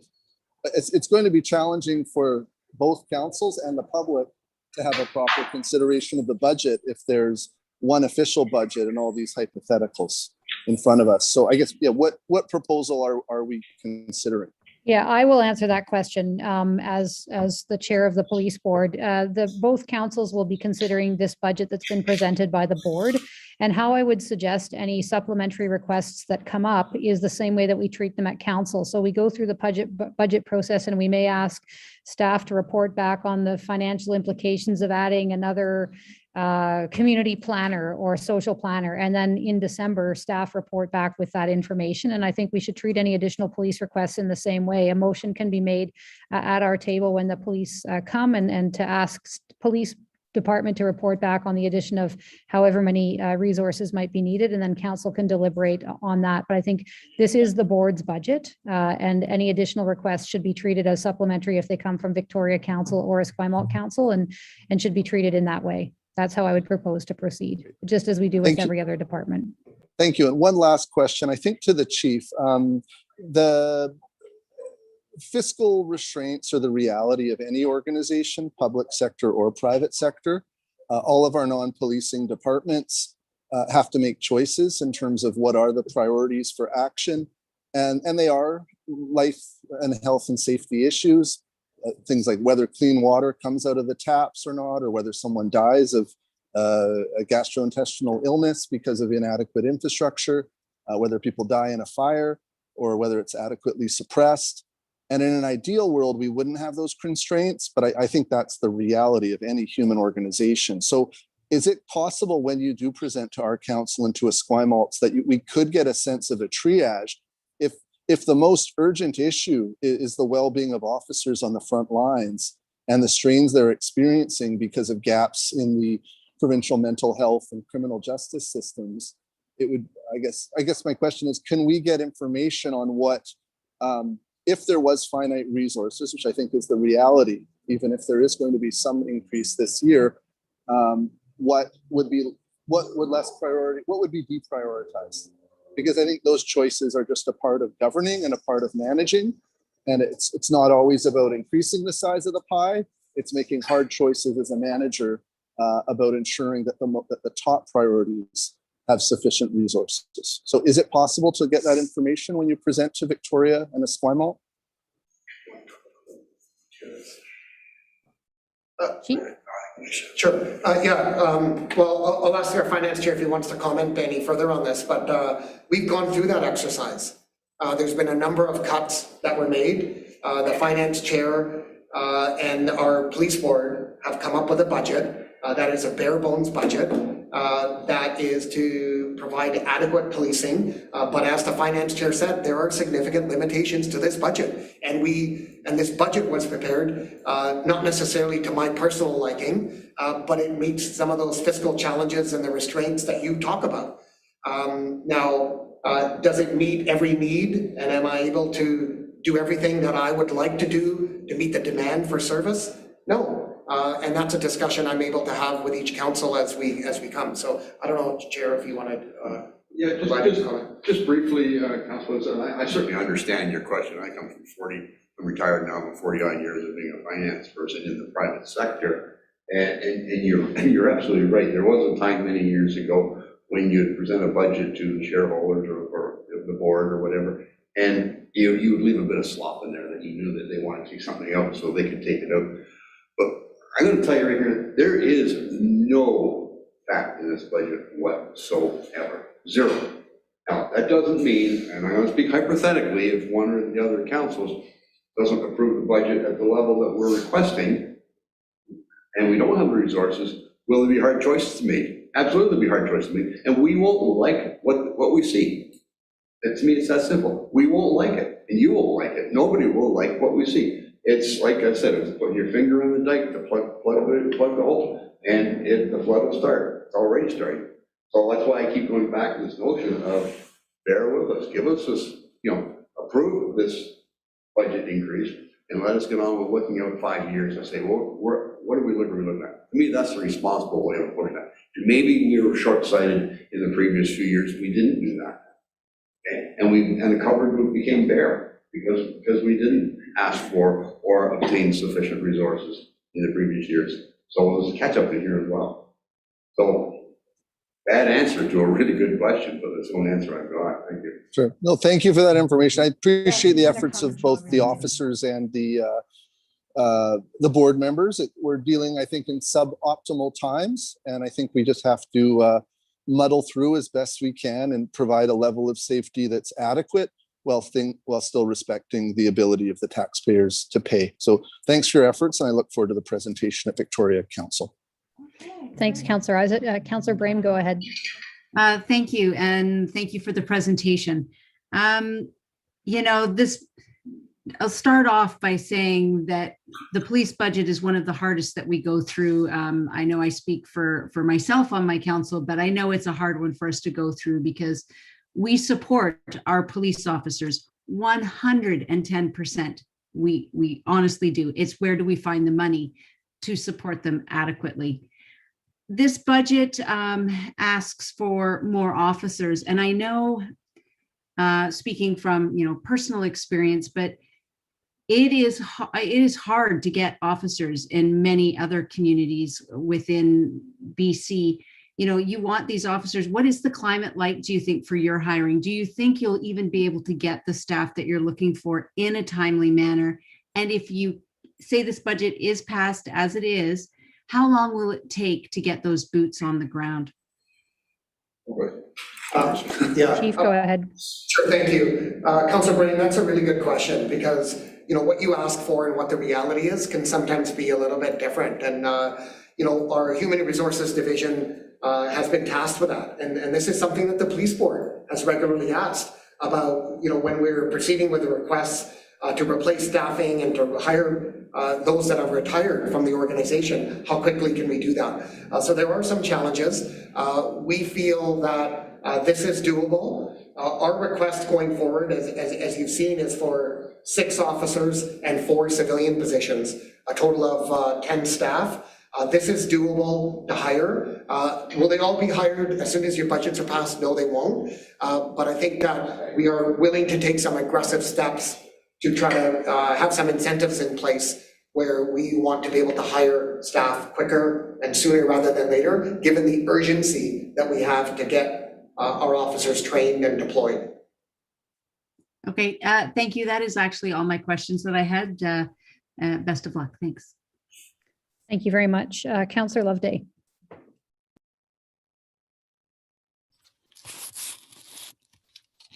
Good evening, everyone. Thank you for the presentation. Following on that last question, what is the average time that it takes to from budget approval to hire and train, if necessary, a sworn officer until the time that they're actually deployable? So Councillor Loveday, there's 2 options. So one is when we hire experienced officers coming from another police organization. That can happen quite quickly, especially if they're coming within the province of BC.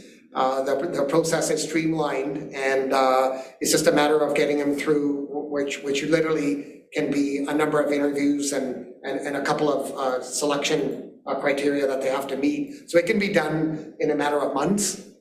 If it's a police recruit, that process takes longer. From the time that they go to the police academy, usually it's anywhere between 8 and 9 months from the time that that officer is hired to the time that they graduate from the police academy and are counting into your minimum strength or able to kind of respond to calls for service. So what we like to do is we like to hire a mixture of both. An experienced officer costs you more because they're coming in already with a level of experience. A recruit starts off at a lower wage. And of course, as I said, it's an 8-9 month delay before they're deployed.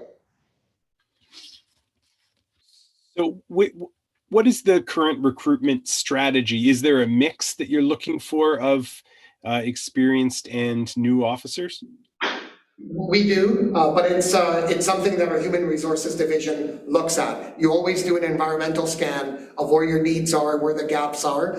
At a time now where we need police officers that are deployable, the healthy police officers to take calls, there's a greater push on hiring police officers that are experienced because we don't have the luxury of waiting 9 months or 8 months for a recruit to finish training. Our need is here, it's now, it's today, and it's this week. So our Human Resources Division takes that. But the other barriers that we have going is for cost of living. Not everyone is able to afford to come to the South Island here, depending on where they're coming from across the country. So there are some barriers, but it's an assessment that our Human Resources Division undertakes and kind of decides on which strategy is going to get boots on the ground and get officers available at the earliest opportunity. Thank you. Is it possible to hire officers on a short-term basis? I mean, talking years, probably a couple of years, where officers are hired, but it doesn't increase the maximum number of sworn officers, but allows to meet the immediate needs? Well, one of the areas, Councillor Loveday, is, if you that was in our transformation report, was the hiring and the approval that councils gave to special municipal constables. So here we are looking at civilianization. We're looking at what tasks can special municipal constables do with a lower level of training that are unarmed, but still allow officers to be able to be freed up so that they can perform more complex duties that require a fully trained police officer. So we're always looking at different options, working with the union and looking at innovative ways how we can increase our staffing and our resources, including civilianization, including reducing duplication, and including call shedding, which is looking at our call response. Does a police officer in 2021 need to still respond to a call that we did last year or 2 years or 5 years ago? The answer is no. So we look at technology and looking at telephone reporting, looking at online reporting, looking at increasing thresholds where police officers are not responding to a particular type of call. So those things are in our transformation report to modernize policing. And it's not just about hiring more officers, it's about finding greater efficiencies. And as I touched on in the presentation, that's something that we are regularly and continually doing to try to find those efficiencies where possible. And thank you. And that's all useful and important information. What I'm looking for is just clarity actually on the question of whether or not it's possible to hire officers on to augment the current deployable force without increasing the number of sworn officers. Yeah, that's the question. I don't know. I simply don't know the logistics of that, of whether it's possible or not. Sure. Deputy Watson, do you want to take a crack at that? I guess what you're asking really is there sort of part-time officers or term officers that could be hired? The short answer is no, the collective agreement doesn't allow for that. But what can occur is you can hire new officers, and then if the subsequent strength of the agency later goes down, is that you don't hire to replace those officers that leave for retirements or other employment or whatnot, and you basically manage it through attrition. I hope that answers what you're getting at. Not quite, and maybe I'm not being clear. Essentially, because there are so many officers right now who are off duty, who aren't allowed to work because they're not well or whatever other reasons they're currently deployable. I guess I'm wondering, is there a way to hire officers to replace those people until they can come back? Yeah, I think the answer is yes. Sorry, I'm just going to dive in here. I think, Chief, maybe you could talk about the strategy for those 13 officers who are off in the WCB savings and this and that we're able to do that without going above sworn strength. I think that's what Councillor Loveday is getting at. Sure. Okay, well, thank you for that, Chair. Yes, so the answer is yes, that we can do that. It's done in a strategic way where because you have to remember that for every officer that's off work, Vic PD is still supplementing their wage, although some of it is offset through WorkSafe BC. So what we were able to do is taking some of those salary savings is to hire other officers. But to Deputy Watson's comment, what we then do is when that officer is healthy and coming back to work, we can't then tell the new officer, well, now we don't need you anymore. But what we were able to do is that as people are exiting the organization, because we have enough people that are retiring or resigning from the organization, we just then don't hire back for that person. So then we end up balancing out the numbers for that extra person that we would have hired in replacement of the person that was off. Great. Thank you very much. There's been a couple mentions of a 5-year staffing plan. Is that an approved document, or is that something you're looking to develop? Something we're going to bring up to the board in the new year. Go ahead, Lisa. What were you going to say? Yeah, the document doesn't exist. It's just an idea in Doug's head right now, and the board's going to explore it. Great. Sounds like a good idea. Two final questions. One is looking at through the budget and looking at training line items. I'm wondering if can get a little more information on what training is being considered or is funded within the current budget for 2022, specifically looking at equity, diversity, inclusion, anti-racism training, both for outward facing, but also inward facing within the organization to make sure it's a safe and welcoming place for people of any background to work. Before that question is answered, I'm going to have to hand the chair over to Mayor Desjardins right now. She's expecting it. This isn't a surprise. Some of the board members and I think police leadership are attending a panel this evening on belonging in Victoria hosted by Muslim women. I am part of that panel and I need to go now to get set for it. So Barb, over to you. And Barb will ask at the end if there are any board members who want to share anything. So thank you to my very capable co-chair and thanks to all of you for your participation this evening. I hope the rest of the meeting goes well. And for those of you who are coming to the Muslim panel afterwards, thank you for doing that. Thank you, Mayor Helps. Chair Helps. Go ahead, Councillor Loveday. Thank you. So I think I asked my question, but I can repeat it if you could, just Yeah, so that sure. we're all back on the same page. Yeah, it was Thank about you.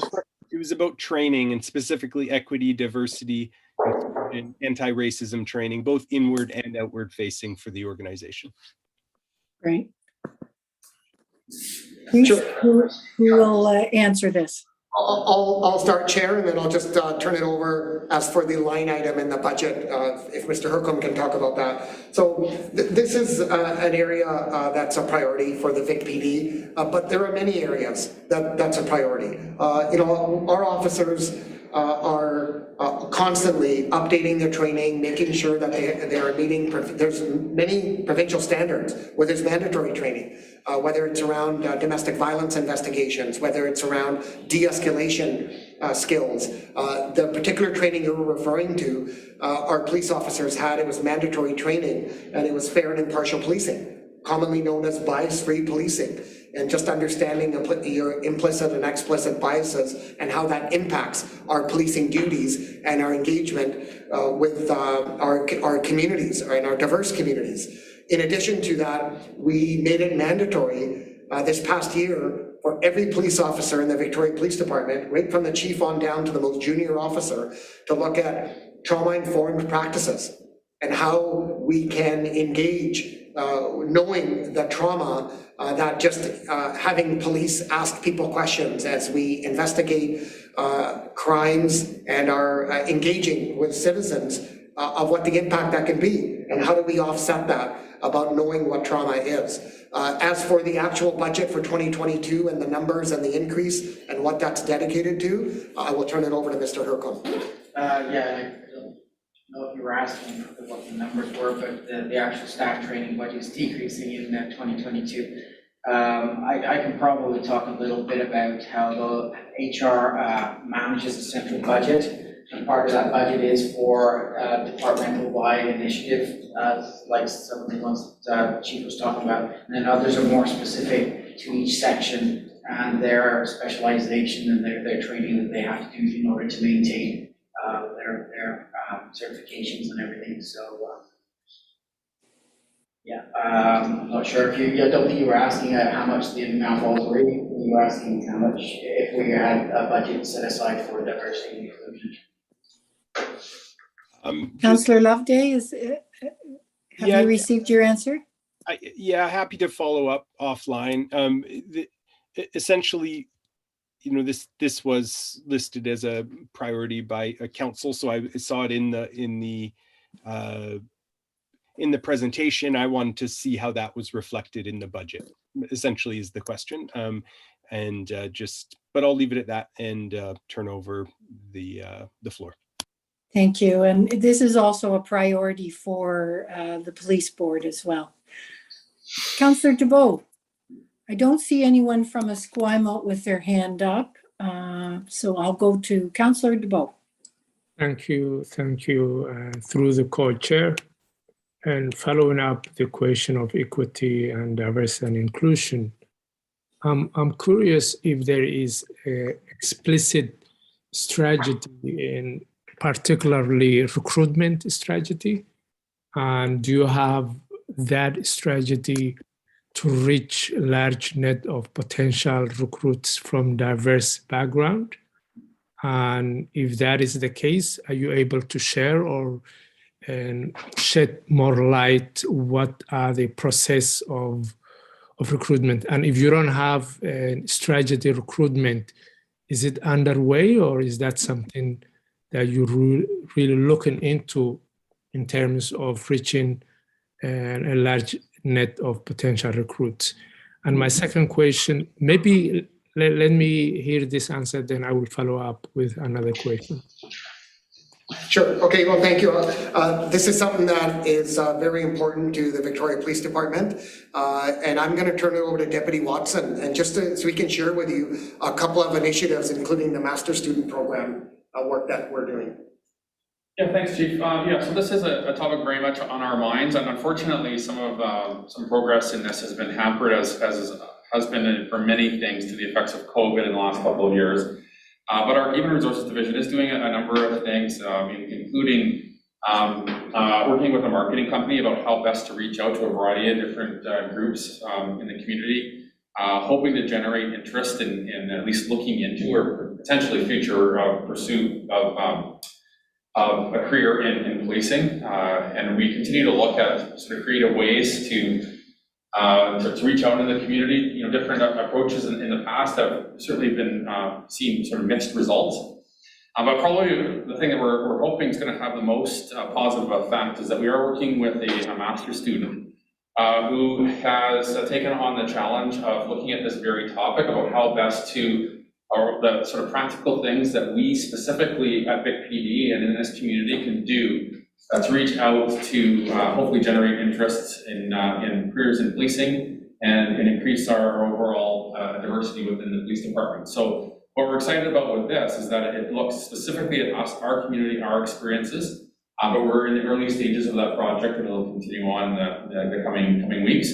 And then we will adopt and make changes to how we approach this work, informed by that.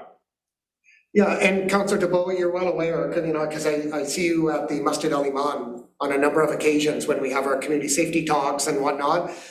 The cultural liaison officer position that we're requesting in the 2022 budget, a part of that, it's about building relationships. It's about building trust. It's about building those connections, which are critical and they're foundational to get families and youth interested in a career in policing.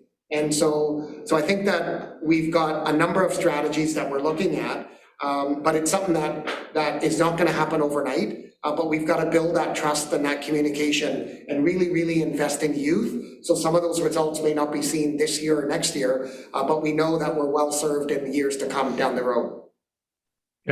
Thank you for that answer. And I do agree, strategy is not overnight, but it's an effort and resources and putting steps for short-term and long-term goal so that you achieve the goal. So I look forward to learning more on the process and the strategy, and that would really benefit and reflect the services that we provide.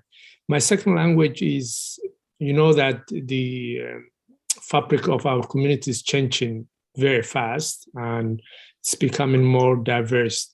So how many languages could I make a complaint or get access to police services?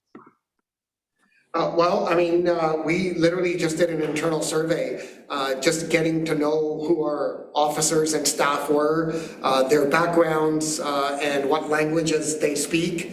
And so we came up with, Deputy Watson, did we come up with what the number was, or can you think of it off the top of your head? And I don't know what the number is, but it was a remarkably high number. Yeah. So what we do is we have officers here who speak a number of languages. Myself, I speak fluent in Punjabi, and so we have officers that are trained and staff members who step up, and actually sometimes we have so much skill in language skills and in the ability to translate and welcome people and listen to their complaints or concerns that sometimes we're actually doing it for other police departments in the region, because we're the largest police department of the region, having quite a diverse officers and staff here. I mean, you know, is there work to be done and can we be better? Obviously, there always is work to be done in this area, but I'm actually quite confident that working with ICA, working with other associations like VERX,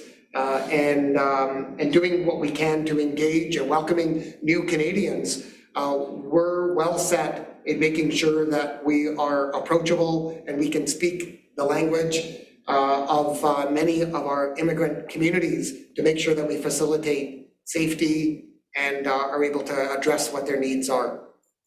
Yeah, and you, as you are really well aware of, one of the action plans for the Welcome City is safe communities, and that also speaks about law enforcement. And you've been there and you were part of the strategy. So through the co-chair, and that's it for me, and thank you for all the information. Thank you, Councillor DeBow. And I noticed that there are several people having to jump off at this time. I don't see any other hands up. So is there anyone with a final question? All right, hearing none. I do want to express the board's thanks, first of all, to staff for helping do the presentation, to Mr. Doug Crowder, our finance chair, for doing the presentation. I want to thank both Victoria Council and Esquimalt Council, as well as our staff, for being on this call. And I do want to give the board members a quick opportunity to speak, and I'll go to our HR chair, Charla Huber, first. Hi, everyone. I hope you can hear me. And thank you for sitting through this meeting and discussing the budget. I wanted to note that here we're primarily to discuss money, but ultimately it's public safety. And I wanted to share with each of you that my very first board meeting that I attended when I was appointed to this board, we were told that our role as board members is public safety, and that we're looking through the lens of public safety. And I know that this budget has an increase, but I firmly believe that it's a modest ask. And you've heard today about the challenges that this department is facing, and those challenges are impacting the community, but they're also impacting the officers and civilian staff and their families. So, and I also wanted to note too, as Mayor Desjardins mentioned, that I'm HR committee chair and I'm president of the BC Association of Police Boards. And these challenges are things that are occurring across the province that municipalities are all going to have to work with police boards on to support our officers. And I know that anything worth doing is difficult, and it could be difficult to approve this budget, but I want to acknowledge that I appreciate each of your roles and responsibilities that you're faced with within those roles. But while you review this budget, I just want to strongly encourage you to also look through the lens of public safety.